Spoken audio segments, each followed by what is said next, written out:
Hello student, I am विकास कुमार। तो मैं आपका अपने यूट्यूब चैनल पे स्वागत करता हूँ। ठीक है। आज का जो बेसिकली हमारा टॉपिक रहेगा मोहर सर्कल, क्योंकि बहुत से बच्चों की डिमांड आ रही थी कि मोहर सर्कल के बारे में सर लेक्चर बनाइए, क्योंकि मोहर सर्कल में क्या होता है, बच्चों को बहुत ज़्यादा दिक्कत आती है। ठीक है। तो आज मैं आपको बेसिक से पढ़ाऊंगा कि मोहर सर्कल होता क्या है, मोहर सर्कल को हम कैसे बनाते हैं और मोहर सर्कल का क्या यूज है हमारे इंजीनियरिंग में। ठीक है। तो मोहर सर्कल पढ़ने से पहले बेसिकली हमें क्या पता होना चाहिए, प्रिंसिपल स्ट्रेस क्या होती है और प्रिंसिपल प्लेन क्या होता है बेसिकली। ठीक है। तो प्रिंसिपल स्ट्रेस,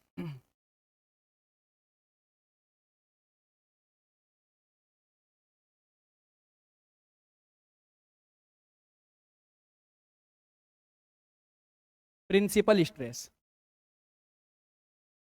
प्रिंसिपल स्ट्रेस। ठीक है भाई। प्रिंसिपल स्ट्रेस एक प्रकार की क्या होती है, नॉर्मल स्ट्रेस होती है। ठीक है। जैसे मेरे पास क्या हो गई, एक बॉडी हो गई है, इस बॉडी पर डिफरेंट टाइप के फोर्स लग रखे हैं, डिफरेंट टाइप के फोर्स। ठीक है। ये डिफरेंट टाइप के फोर्स लग रखे हैं। ये डिफरेंट टाइप के फोर्स इस बॉडी के रेस्पेक्ट में कितने डिग्री का एंगल बना रहे हैं, 90 डिग्री का एंगल। तब इन सभी फोर्स के कारण इस बॉडी में जो स्ट्रेस जनरेट होगी उस स्ट्रेस को क्या बोलते हैं, नॉर्मल स्ट्रेस बोलते हैं। समझ गए यहाँ तक। तब माना इसके कारण जो स्ट्रेस जनरेट हुई, माना इसे क्या बोल दिया, सिग्मा 1, इसके द्वारा सिग्मा 2, इसके द्वारा सिग्मा 3, इसके द्वारा सिग्मा 4, इसके द्वारा सिग्मा 5, इसके द्वारा सिग्मा 6, इसके द्वारा सिग्मा 7। ठीक है। तो इस बॉडी पर डिफरेंट टाइप के फोर्स लग रखे थे, नॉर्मल फोर्स। उन नॉर्मल फोर्स के कारण इस बॉडी में 7 प्रकार की नॉर्मल स्ट्रेस जनरेट हुई। तब इन 7 प्रकार की नॉर्मल स्ट्रेस में जिस नॉर्मल स्ट्रेस का अधिकतम मान होगा और जिस नॉर्मल स्ट्रेस का मिनिमम मान होगा, तब उस अधिकतम और मिनिमम मान वाली स्ट्रेस को ही क्या बोला जाता है, प्रिंसिपल स्ट्रेस कहा जाता है बेसिकली। ठीक है। तो normal stress, normal stress, normal stress की मैक्सिमम वैल्यू, नॉर्मल स्ट्रेस की मैक्सिमम वैल्यू, नॉर्मल स्ट्रेस की मैक्सिमम वैल्यू तथा नॉर्मल स्ट्रेस की, नॉर्मल स्ट्रेस की मिनिमम वैल्यू को ही प्रिंसिपल स्ट्रेस कहा जाता है। ठीक है। किसी बॉडी पर डिफरेंट टाइप की स्ट्रेस लग रखी, लेकिन उनका नेचर कौन सा होना चाहिए, नॉर्मल। ठीक है। तब उन सभी नॉर्मल स्ट्रेस में जिस नॉर्मल स्ट्रेस का मान अधिकतम होगा, जिस नॉर्मल स्ट्रेस का मान मिनिमम होगा, तब उन दोनों वैल्यू को ही क्या कहा जाता है, प्रिंसिपल स्ट्रेस कहा जाता है। क्या कहा जाता है, प्रिंसिपल स्ट्रेस कहा जाता है। ठीक है भाई। तब उन नॉर्मल स्ट्रेस में मैक्सिमम वैल्यू को क्या बोलेंगे, मेजर प्रिंसिपल स्ट्रेस। उसे क्या बोलेंगे, मेजर प्रिंसिपल स्ट्रेस। ठीक है। मेजर प्रिंसिपल स्ट्रेस तथा तथा उन प्रिंसिपल स्ट्रेस में जो मिनिमम वैल्यू होगी उसे क्या बोला जाएगा, वहां पे minor principal stress. Minor principal stress होती है एक प्रकार की नॉर्मल स्ट्रेस ही, बस नॉर्मल स्ट्रेस के अधिकतम मान और मिनिमम वाली स्ट्रेस को क्या बोलते हैं, प्रिंसिपल स्ट्रेस। ठीक है। जिस प्रिंसिपल स्ट्रेस का मान अधिकतम होता है उसे क्या बोलते हैं, मेजर प्रिंसिपल स्ट्रेस। जिस प्रिंसिपल स्ट्रेस का मान मिनिमम होता है उसे क्या बोलते हैं, माइनर प्रिंसिपल स्ट्रेस। क्लियर है भाई यहां तक, चलो क्लियर है। अब नेक्स्ट नेक्स्ट नेक्स्ट क्या होता है, प्रिंसिपल प्लेन। नेक्स्ट क्या होता है, प्रिंसिपल प्लेन, प्रिंसिपल प्लेन। ठीक है। प्रिंसिपल प्लेन, प्लेन को क्या बोलते हैं, तल। ठीक है। नॉर्मल स्ट्रेस की मैक्सिमम वैल्यू और मिनिमम वैल्यू, नॉर्मल स्ट्रेस की मैक्सिमम वैल्यू और मिनिमम वैल्यू बॉडी के जिस प्लेन पे लग रखी होगी, बॉडी के उस प्लेन को ही क्या कहा जाता है, प्रिंसिपल प्लेन कहा जाता है। समझ गए यहां तक। तो हम यहां पे क्या लिख सकते हैं, बॉडी का वो प्लेन, बॉडी का वो प्लेन, बॉडी का वो प्लेन जिस पर प्रिंसिपल स्ट्रेस लग रखी होगी, जिस पर प्रिंसिपल स्ट्रेस लगी होगी, लगी होगी, उस प्लेन को ही क्या कहा जाता है, बेसिकली प्रिंसिपल प्लेन कहा जाता है। ठीक है। अब उसमें हमें देखना पड़ेगा कि मेजर प्रिंसिपल प्लेन कौन सा होता है, माइनर प्रिंसिपल प्लेन कौन सा होता है भाई। ठीक है। तो जैसे मैंने एक बॉडी ली यहाँ पे, मैंने क्या मानी, एक बॉडी एज्यूम की, लो एक बॉडी एज्यूम की मैंने यहाँ पे। ठीक है। इस बॉडी पर मैंने 2 प्रकार के फोर्स लगाए, लो एक इधर से लगाया ये सिग्मा 1, एक इधर से लगाया कितना, सिग्मा 1, एक इधर से लगाया सिग्मा 3, एक इधर से लगाया सिग्मा 3। मैंने माना इस बॉडी में, मैंने इस बॉडी में माना कि सिग्मा 1 का मैग्नीट्यूड ज्यादा है किससे, सिग्मा 3 से। ठीक है। उन सभी नॉर्मल स्ट्रेस में मैंने 2 स्ट्रेस कंसीडर की, उन जो 7 प्रकार की नॉर्मल स्ट्रेस थी उसमें केवल 2 प्रकार की स्ट्रेस कंसीडर की, एक तो सिग्मा 1 की, क्या की, सिग्मा 3। क्लियर है यहां तक। उन सातों प्रकार की नॉर्मल स्ट्रेस में सबसे अधिकतम मान कितना था, सिग्मा 1 था, इसलिए सिग्मा 1 को क्या बोला, मेजर प्रिंसिपल स्ट्रेस बोला। उन सातों प्रकार की नॉर्मल स्ट्रेस में सिग्मा 3 का मान क्या था, सबसे ही कम था, इसलिए उसे क्या बोला, माइनर प्रिंसिपल स्ट्रेस बोला यहाँ पे। ठीक है, अब देखो यहाँ पे मेजर प्रिंसिपल स्ट्रेस कौन से प्लेन पे लग रही है बॉडी के, इस वाले प्लेन पे लग रही है। कौन से प्लेन पे लग रही है भाई स्टूडेंट, यहाँ पे इस वाले प्लेन पे लग रही है। तो इस हॉरिजॉन्टल प्लेन को क्या बोलेंगे यहाँ पे, मेजर प्रिंसिपल प्लेन। क्या बोलेंगे इसे, मेजर प्रिंसिपल प्लेन बोल देंगे यहाँ पे। ठीक है, नेक्स्ट नेक्स्ट नेक्स्ट, इस वाले प्लेन पर कौन सी स्ट्रेस लग रखी है, यहाँ पे माइनर प्रिंसिपल स्ट्रेस लग रखी है, तो इस वर्टिकल प्लेन को क्या बोलेंगे, माइनर प्रिंसिपल प्लेन बोल देंगे। क्या बोल देंगे इसे, माइनर प्रिंसिपल प्लेन बोल। क्लियर है भाई यहां तक, चलो क्लियर हो गया। नेक्स्ट नेक्स्ट, अब हमें मोहर सर्कल की क्यों आवश्यकता पड़ी, हम मोहर सर्कल क्यों पढ़ते हैं बेसिकली।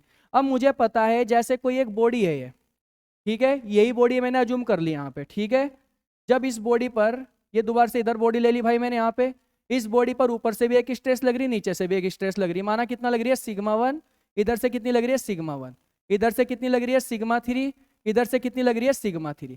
तो क्या होगा, माना ऊपर से हम लोड का मान बढ़ाते जा रहे हैं, तो इस सैंपल का फेलियर किसी एंगल पे हो जाता है यहाँ पे, समझ गए, किसी भी एंगल। मुझे क्या पता कौन सा प्लेन होगा यहाँ पे, हमें क्या पता कौन सा प्लेन होगा, इसका फेलियर प्लेन ये भी हो सकता है, इसका फेलियर प्लेन ये भी हो सकता है, इसका फेलियर प्लेन ये भी हो सकता है यहाँ पे। तो हम कौन से प्लेन को फेलियर प्लेन अज्यूम करेंगे, ये क्वेश्चन उठता है तुम्हारे दिमाग में कि हम इन सभी फेलियर प्लेन में, माना एक फेलियर प्लेन ये ले लिया, दूसरा ये ले लिया, तीसरा ये ले लिया, इन तीनों में से कौन से को हम फेलियर प्लेन अज्यूम करेंगे। तो उसके लिए एक टर्म यूज होता है जिसे क्या बोलते हैं, angle of obliquity. Angle of obliquity, angle of obliquity, ठीक है, जिसे क्या बोलते हैं यहाँ पे, बीटा। एंगल ऑफ ओब्लिक्विटी क्या होता है, देखते हैं भाई यहाँ पे, जैसे मेरे पास क्या है, एक बॉडी है ये, मेरे पास क्या है, एक बॉडी, इस बॉडी पे ऊपर से लोड लग रहा है सिग्मा 1, नीचे भी से लग रहा है कितना, सिग्मा 1, इधर से भी कितना लोड लग रहा है, सिग्मा 3, इधर से भी कितना लोड लग रहा है यहाँ पे, सिग्मा 3। माना ये बॉडी फेल हो गई, कौन से प्लेन के अबाउट, इस प्लेन के अबाउट यहाँ पे। ठीक है, तो ये ऊपर का हिस्सा नीचे खिसकने की कोशिश करेगा, ये हिस्सा जो नीचे का जुगा तो वहीं रहेगा अपनी पोजीशन पे। ठीक है, अब किसी ने तुमसे पूछ लिया कि बताओ इस फेलियर प्लेन पर कितनी शियर स्ट्रेस जनरेट हो रही, कितनी नॉर्मल स्ट्रेस जनरेट हो रही, उसका मान निकालो। तो माना इस फेलियर प्लेन पर शियर स्ट्रेस कितनी जनरेट हुई, इधर जनरेट होगी टाउ। इस फेलियर प्लेन पर, फेलियर प्लेन पर नॉर्मल स्ट्रेस कितनी जनरेट हो गई, ये सिग्मा एन जनरेट हो गई यहाँ पे। तब सिग्मा एन और टाउ के बीच का जो रिजल्टेंट फोर्स होगा, सिग्मा एन और टाउ के बीच का जो रिजल्टेंट फोर्स होगा कौन सा होगा भाई, यही तो होगा रिजल्टेंट फोर्स इनके बीच का, ये होगा यहाँ पे। चलो ठीक है, तब नॉर्मल स्ट्रेस और रिजल्टेंट के बीच में जो बना एंगल होता है, इस एंगल को ही क्या कहा जाता है, एंगल ऑफ ओब्लिक्विटी। समझ गए यहां तक, नॉर्मल स्ट्रेस और रिजल्टेंट फोर्स के बीच में बना एंगल होता है, उस एंगल को क्या बोलते हैं, एंगल ऑफ ओब्लिक्विटी। ठीक है, अब देखो यहां पे मैंने क्या बताया, हम इन तीनों में से फेलियर प्लेन कौन से का अज्यूम करेंगे, जिस प्लेन के अबाउट एंगल ऑफ ओब्लिक्विटी का मान अधिकतम होगा। जिस फेलियर प्लेन के अबाउट या जिस प्लेन के अबाउट एंगल ऑफ ओब्लिक्विटी का मान क्या होगा, अधिकतम होगा, उस प्लेन को ही किसी सैंपल का क्या कहा जाता है, फेलियर प्लेन कहा जाता है। समझ गए, एक एंगल ऑफ ओब्लिक्विटी यहां से निकलेगा इसके कॉरस्पॉन्डिंग, एक किसके कॉरस्पॉन्डिंग, इसके कॉरस्पॉन्डिंग, एक किसके कॉरस्पॉन्डिंग, इसके कॉरस्पॉन्डिंग। इन तीनों में से जिसका मान अधिकतम होगा, तब उस प्लेन को ही क्या कहा जाएगा, इस सैंपल का फेलियर प्लेन कहा जाएगा। क्लियर है यहां तक भाई, चलो ठीक है। नेक्स्ट, अब हमें आवश्यकता क्या क्यों पड़ रही है, मोहर सर्कल। क्या मोहर सर्कल देखते हैं यहाँ पे, मोहर सर्कल क्या होता है, मोहर सर्कल, मोहर सर्कल। ठीक है भाई, जैसे मुझे क्या दे दी, यहाँ पे एक बॉडी दे दी, यहाँ बेसिकली क्या दे दी, बॉडी। इस बॉडी पे नॉर्मल लोड लग रहा है सिग्मा 1, इधर से भी सिग्मा 1, इधर कितना लग रहा है, सिग्मा 3, इधर से कितना लग रहा है, सिग्मा 3। माना इस सैंपल का जो फेलियर है, इस सैंपल का जो फेलियर है कितने डिग्री के एंगल पे हो गया, थीटा डिग्री के एंगल पे हो गया। तो तुमसे किसी ने पूछा इस फेलियर प्लेन पर कितनी शियर स्ट्रेस जनरेट हो रही है, इस फेलियर प्लेन पर कितनी नॉर्मल स्ट्रेस जनरेट हो रही है, इनका मान निकाल लो बस।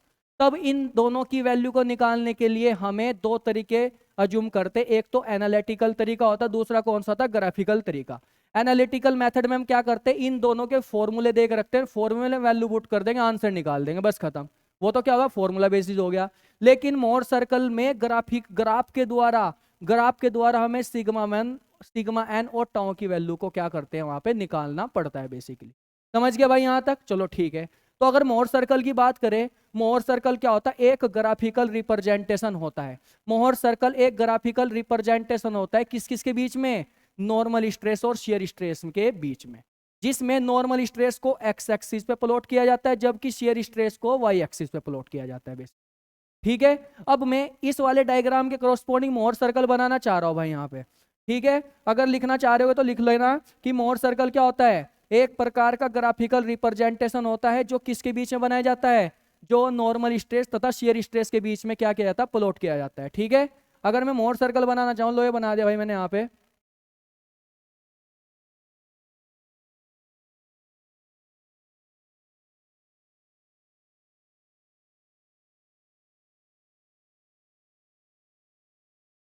ठीक है, ये बना चुका हूं मैं, माना ये एक्सिस हो गई वाई वाई एक्सिस, ये कौन सी होगी? X x axis.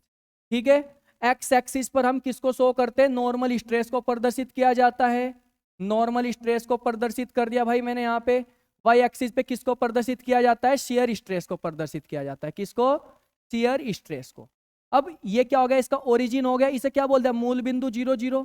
ठीक है, तो इस बॉडी पर नॉर्मल स्ट्रेस कितनी लग रही है? सिग्मा 1 और सिग्मा 3 लग रही है। दो प्रकार की नॉर्मल स्ट्रेस लग रही है केवल अभी। ठीक है, सिंपल एग्जांपल लिया भाई अभी मैंने। तो इस वाले पॉइंट से मुझे पता है नॉर्मल स्ट्रेस सिग्मा 1 का मान क्या है? ज्यादा है किससे? सिग्मा 3 से। तो इस पॉइंट से सिग्मा 3 कौन से पॉइंट पे होगा? यहाँ पे होगा। ये क्या हो गया? सिग्मा 1 और 0। ठीक है, इस पॉइंट से सिग्मा 3 कहाँ पे होगा? यहाँ पे होगा। ये क्या हो गया? सिग्मा 3 और 0।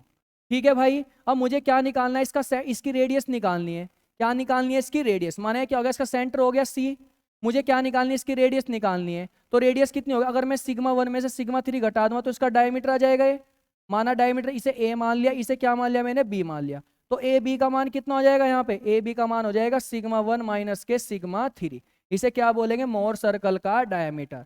मोहर सर्कल का डायमीटर कौन से केस में? इस केस की लोडिंग के अनुसार। इस केस की लोडिंग के अनुसार अगर लोडिंग चेंज कर दी तो मोहर सर्कल का मान भी क्या हो जाएगा? चेंज हो जाएगा। तो अपने देखना है यहाँ पे करके। ठीक है, क्या जो भी होगा। तो अगर मैं यहाँ पे रेडियस निकालना चाहूँ मोहर सर्कल की, तो रेडियस इसे हाफ कर दो, तो सिग्मा 1 माइनस के सिग्मा 3 बटे 2। ये क्या हो गया? इसकी मोहर सर्कल की रेडियस हो गई। नेक्स्ट तुम्हारे पेपर में एक क्वेश्चन और आता है यहाँ से कि मोहर सर्कल के सेंटर के निर्देशांक बताओ। केंद्र निर्देशांक बताने मुझे यहाँ पे मोहर सर्कल के। तो निर्देशांक कैसे निकाल लेंगे? देखो, मुझे पता है इसके निर्देशांक कैसे निकाल सकते हैं भाई। मुझे ओ सी का मान निकालना है बेसिकली। किसका मान निकालना है? ओ सी का। तो ओ सी बराबर क्या हो जाएगा? ओ ए प्लस के ए सी। ओ ए प्लस के ओ सी। तो ओ सी बराबर कितना हो जाएगा स्टूडेंट? इसका मान कितना है यहाँ पे? सिग्मा 3 प्लस के, ये किसके बराबर था? रेडियस के बराबर थे। रेडियस का मान कितना है? ये हो गया। तो सिग्मा 1 माइनस के सिग्मा 3 बटे 2। तो जब हम इन्हें भाग देंगे, एक दूसरे को गुणा भाग करेंगे, तो यहाँ से क्या निकल जाएगा? सिग्मा 1 प्लस के सिग्मा 3 बटे 2। तो कोई आपसे पूछने लगा कि बताओ इस मोहर सर्कल के सेंटर के निर्देशांक कितने होंगे? तो तुम क्या बताओगे यहाँ पे? सेंटर के निर्देशांक, सेंटर के कोऑर्डिनेट। तो कोऑर्डिनेट कितने हो जाएंगे इसके? सिग्मा 1 प्लस के सिग्मा 3 बटे 2 कोमा 0। क्लियर है भाई यहाँ तक? चलो ठीक है, ये तो मैंने आपको बेसिक चीजें बता दी। लेकिन आपसे तो पेपर में पूछा है कि इस फेलियर प्लेन पर नॉर्मल स्ट्रेस कितनी है और टाउ का मान कितना है। ठीक है, इन चीजों को निकालने के लिए सबसे पहले हमें इस मोहर सर्कल में पोल को डिसाइड करना पड़ेगा। पोल किसी बॉडी में पोल वो पॉइंट होता है जहां से सभी फेलियर प्लेन क्या होते हैं? जनरेट होते हैं। समझ गए? तो सबसे पहले मुझे इस मोहर सर्कल में पोल की पोजीशन को क्या करना पड़ेगा? डिसाइड करना पड़ेगा। समझ गए भाई यहाँ तक? तो देखते हैं पोल की पोजीशन को डिसाइड करेंगे सबसे पहले। अब मुझे एक बात बताओ, मेजर प्रिंसिपल स्ट्रेस कौन से प्लेन पे लग रही? हॉरिजॉन्टल पे। और यहाँ पे हॉरिजॉन्टल प्लेन कौन सा था मेजर वाला? यही तो था पूरा। लो यहाँ से एक लाइन ड्रॉ कर दी मैंने, ये कर दी ड्रॉ। ठीक है, माइनर प्रिंसिपल स्ट्रेस कहाँ लग रखी है? वर्टिकल प्लेन पे लग रखी है। तो यहाँ पे माइनर प्रिंसिपल स्ट्रेस वाली कौन सी लाइन है? यही तो है। इस लाइन को सीधा ड्रॉ कर दो। लो ये कर दिया। तो मेजर प्रिंसिपल प्लेन ने माइनर प्रिंसिपल प्लेन को कौन से पॉइंट पे कट किया? इस वाले पॉइंट पे तो कट किया। ठीक है भाई, मेजर प्रिंसिपल प्लेन ने माइनर प्रिंसिपल प्लेन को कौन से पॉइंट पे कट किया? इस पॉइंट पे तो कट किया। तब इस पॉइंट को ही क्या कहा जाता है? यहाँ पे पोल कहा जाता है। क्या कहा जाता है इसे? पोल। अब यहां से देखो भाई, यहां से क्या देखोगे तुम? यहां पर मेजर प्रिंसिपल प्लेन से फेलियर प्लेन कितने डिग्री का एंगल बना रहा है, थीटा डिग्री का। तो ये कौन सा प्लेन था, मेजर प्रिंसिपल प्लेन था नहीं ये। तो पोल से थीटा डिग्री के एंगल पे क्या कर देंगे, एक लाइन ड्रॉ कर देंगे यहाँ पे। ये लाइन मोर सर्कल को जिस बिंदु पे कट करेगी उस बिंदु को यहाँ पे प्रोजेक्ट कर देंगे, तो इसके करस्पॉन्डिंग जो वैल्यू आएगी इसे क्या बोल देंगे, टाउ बोल देंगे। इसके करस्पॉन्डिंग जो वैल्यू यहाँ पे आएगी इसे क्या बोल देंगे, सिग्मा एन बोल देंगे। क्लियर है भाई यहाँ तक, सभी स्टूडेंट के क्लियर होगा आई थिंक। तो ध्यान रखना, सबसे पहले हमें मोर सर्कल में कौन सा पॉइंट डिसाइड करना होगा, पोल डिसाइड करना होगा। फिर उस पोल क्या होता है, बेसिकली पोल किसी भी बॉडी में वो पॉइंट होता है जहां से फेलियर प्लेन क्या होते हैं, जनरेट होते हैं बेसिकली, ठीक है। तो पोल को कैसे डिसाइड करते हैं, pole major principal plane minor principal plane को जिस पॉइंट पे कट करेगा उस पॉइंट को क्या कहा जाता है, बेसिकली पोल कहा जाता है यहाँ पे। क्लियर है भाई यहाँ तक, ठीक है। तो यहाँ पे मेजर प्रिंसिपल प्लेन कौन सा था, हॉरिजॉन्टल। तो मैंने हॉरिजॉन्टल प्लेन ड्रॉ कर दिया, देखो ड्रॉ, समझ गया भाई यहाँ तक। नेक्स्ट नेक्स्ट नेक्स्ट, अब ये माइनर प्रिंसिपल प्लेन कौन सा था, ये वाला था। तो माइनर प्रिंसिपल प्लेन को सिग्मा 3 से पास करा दिया। ये दोनों प्लेन एक दूसरे को कहाँ पे कट कर रहे हैं, यहाँ पे कट कर रहे हैं, यहाँ पे कट कर रहे हैं। तो ये वाला पॉइंट कौन सा हो गया, पोल हो गया। इस पोल से एक लाइन ड्रॉ कर दी जो कितने डिग्री के एंगल पे झुक रखी है, थीटा डिग्री का एंगल। और थीटा क्या था, ये तो फेलियर प्लेन का क्या था, एंगल था यहाँ पे। तो ये वाली लाइन मोर सर्कल को जिस पॉइंट पे कट करेगी इसके करस्पॉन्डिंग नीचे जो वैल्यू होगी इससे सिग्मा एन निकल जाएगा। इसके करस्पॉन्डिंग जो ये वैल्यू होगी इससे क्या निकल जाएगा, टाउ का मान निकल जाएगा। क्लियर है यहाँ तक। ये तो मैंने अभी तुम्हें इस प्रकार की लोडिंग के द्वारा बताया केवल। अगर मैं लोडिंग को चेंज कर दूं, लो इस बार मैंने लोडिंग को क्या कर दिया, चेंज कर दिया, हाइड्रोस्टेटिक लोडिंग ले ली। क्या ले ली भाई इस बार मैंने, हाइड्रोस्टेटिक। चलो हाइड्रोस्टेटिक लोडिंग नहीं लेके क्या ले लेते हैं चलो हाइड्रोस्टेटिक लोडिंग ले लेते हैं। माना किसी बॉडी पर कौन सी लोडिंग लग रखी है, hydrostatic loading. Hydrostatic loading, hydrostatic loading में क्या होता है, जब हम किसी बॉडी को पानी में डुबो के रखते हैं, जब हम किसी बॉडी को क्या करते हैं भाई, पानी में डुबो के रखते हैं, तो पानी में डुबो के रखते हैं तो उस पे सभी डायरेक्शन से क्या लगता है, सेम प्रेशर नहीं लगता यहाँ पे। देखो सेम प्रेशर लगेगा यहाँ पे। अब हमें यहाँ यही नहीं पता कि मेजर प्रिंसिपल स्ट्रेस कौन सी है, माइनर प्रिंसिपल स्ट्रेस कौन सी है यहाँ पे। तो यहाँ पे क्या होगा, हाइड्रोस्टेटिक के केस में सभी लोडिंग क्या आती, सेम होती। तो सिग्मा 1 बराबर सिग्मा 3 बराबर क्या हो जाएगा, सिग्मा के बराबर हो जाएगा। क्लियर है भाई यहाँ तक, चलो ठीक है। ये क्वेश्चन बहुत बार आ गया आपके पेपर में कि बताओ हाइड्रोस्टेटिक लोडिंग के द्वारा मोर सर्कल की शेप कैसी होती है, पॉइंट बनता है या गोला बनता है या क्या बनता है, ठीक है। तो हमें तो कुछ पता नहीं, हमें तो अपना डायग्राम है तो अपना कंसेप्ट पता है यहाँ पे। तो लो मोर सर्कल ड्रॉ करो। मोर सर्कल क्या होता है, ग्राफिकल रिप्रेजेंटेशन होता है किस किस के बीच में, शेयर स्ट्रेस और नॉर्मल स्ट्रेस के बीच। माना क्या हो गया, शेयर स्ट्रेस हो गई, शेयर स्ट्रेस हो गई, ये क्या हो गई यहाँ पे, नॉर्मल स्ट्रेस हो गई। ठीक है भाई, नॉर्मल स्ट्रेस हो गई। क्लियर है यहाँ तक, ठीक है। यहाँ पे सिग्मा 1 का मान कितना है, सिग्मा 1 का मान कितना है, ये हो गया यहाँ पे सिग्मा 1 चलेगा, माना इसके कोऑर्डिनेट कितने होंगे, सिग्मा 1 और 0। सिग्मा 1 का मान कितना है, सॉरी सिग्मा 1 नहीं लेंगे, क्या लेंगे यहाँ पे, सिग्मा के बराबर ले लेंगे। क्या ले लेंगे यहाँ पे, सिग्मा, सिग्मा ही तो है भाई। सिग्मा 1 का मान कितना है, सिग्मा। सिग्मा 3 का मान भी कितना है, सिग्मा। तो यहाँ पे सिग्मा 1 और सिग्मा 2 के बीच में कोई डिफरेंस दिखाई दे रहा है आपको, नहीं दिखाई दे रहा है। तो ध्यान रखना, हाइड्रोस्टेटिक लोडिंग के द्वारा कोई मोर सर्कल नहीं बनता। मोर सर्कल एक बिंदु के पॉइंट में होता है, एक पॉइंट के केस में होता है यहाँ पे, ठीक है। तो ध्यान रखना, हाइड्रोस्टेटिक लोडिंग के केस में जो मोर सर्कल होता है किसकी फॉर्म में होता है, पॉइंट की फॉर्म में होता है। किसकी फॉर्म में होता है मोर सर्कल, पॉइंट की फॉर्म में होता है, फॉर्म में होता है। क्लियर है भाई यहाँ तक, चलो ठीक है। दूसरा केस ले लिया। अगर मैं ऐसे ही तीसरा केस लूँ यहाँ पे, केस थर्ड, केस थर्ड ले लिया। लो भाई इस बार मैंने केस थर्ड में मैंने क्या माना, मैंने एक फोर्स को तो कंप्रेशन लिया। लो भाई सिग्मा 1 को क्या ले लिया, कंप्रेशन ले लिया, जबकि सिग्मा 3 को क्या ले लिया, टेंशन ले लिया। लो सिग्मा 3 को क्या ले लिया मैंने यहाँ पे, टेंशन ले लिया। यहाँ पे हमें पता है पूरी सिविल इंजीनियरिंग में, बेसिकली पूरी सिविल इंजीनियरिंग में कंप्रेशन को क्या जूम किया जाता है, पॉजिटिव अज्यूम किया जाता है, जबकि टेंशन को क्या, देखो पूरी सिविल इंजीनियरिंग में, लेकिन मैं सोयल मैकेनिक्स की बात कर रहा हूँ बेसिकली। किसकी बात कर रहा हूँ, सोयल मैकेनिक्स।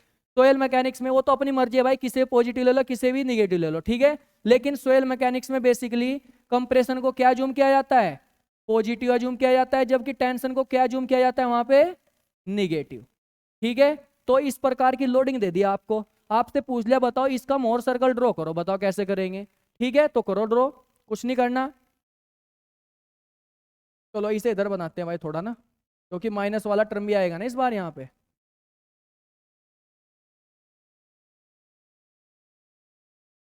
ये क्या हो गई यहाँ पे नॉर्मल स्ट्रेस, नॉर्मल स्ट्रेस। ये क्या हो गई यहाँ पे शियर स्ट्रेस हो गई, शियर स्ट्रेस हो गई। ठीक है, अब देखो यहाँ से हमें पता है सिग्मा 1 का मान क्या है, ज्यादा है किससे, सिग्मा 3 से। चलो क्लियर है। तो सिग्मा 1 तो ये तो पॉजिटिव एक्सिस होती है, क्या होती है, माइनस वाली एक्सिस होती है। तो माना सिग्मा 1 कहाँ पे होगा, ये हो गया। लो इसके कोऑर्डिनेट कितने हो गए, सिग्मा 1 और 0। सिग्मा 3 कौन से नेचर का, टेंसाइल नेचर का है। तो टेंसाइल नेचर को तो हम क्या लेते हैं, टेंसाइल नेचर को हम क्या लेते हैं, निगेटिव। तो इसे निगेटिव कहाँ पर लोड कर देंगे, यहाँ पे कर दिया। लो तो इसके कोऑर्डिनेट क्या हो गए, माइनस के सिग्मा 3 और 0। क्लियर है भाई यहाँ तक, चलो ठीक है। अब मुझे क्या करना है, मुझे इसकी तो रेडियस डिसाइड करनी है। मुझे क्या करनी है, इसकी रेडियस। तो मुझे ये वाली डिस्टेंस देखो, ये वाली डिस्टेंस देखो। मैंने आपको बताया था सिग्मा 1 और सिग्मा 3 के बीच का जो स्पेस होता है, उस स्पेस को ही क्या बोलते हैं, डायमीटर बोलते हैं। उस स्पेस को क्या बोलते हैं, बेसिकली डायमीटर। तो हमें क्या निकालना पड़ेगा, इसका डायमीटर। तो डायमीटर तो पता चल गया मुझे, इस डायमीटर का क्या कर देंगे, आधा कर देंगे।